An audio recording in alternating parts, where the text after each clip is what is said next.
Gets ready for the dictation. 3, 2, 1, start.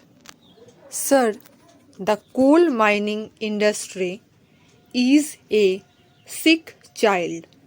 An attempt is being made by this bill to increase the coal development rebate and inject some health into that sick child.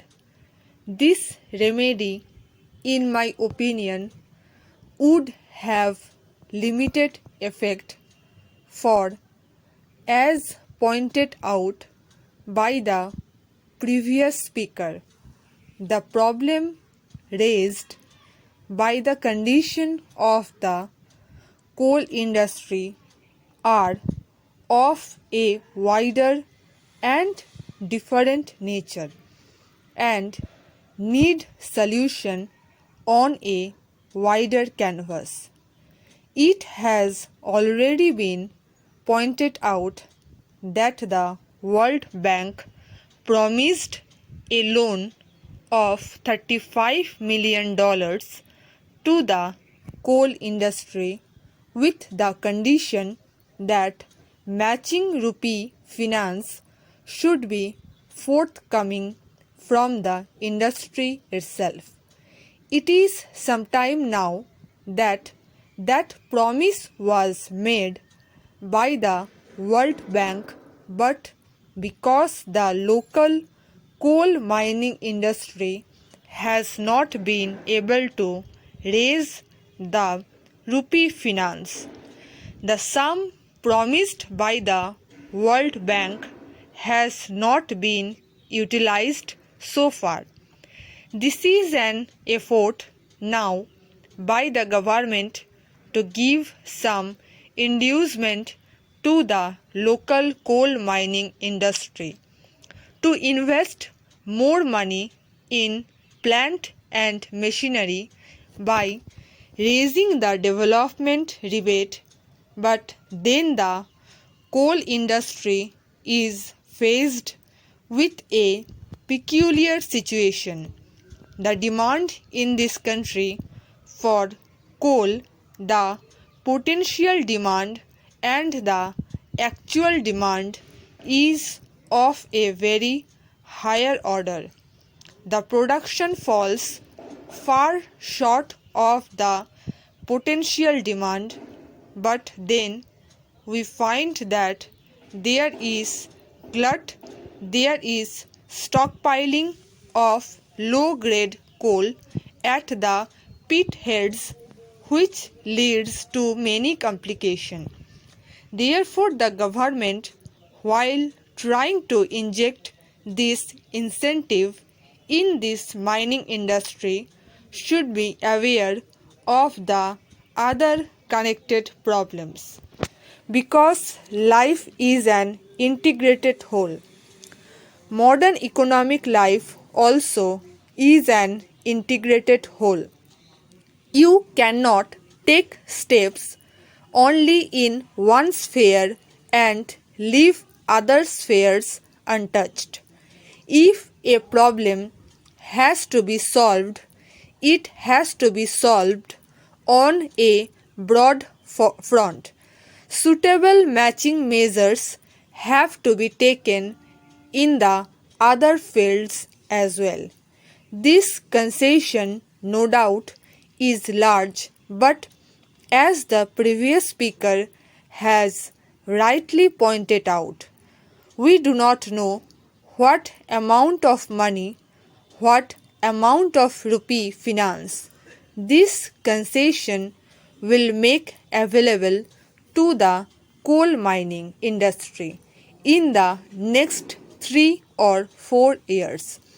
In the absence of figures in this respect, we seem to be in the dark.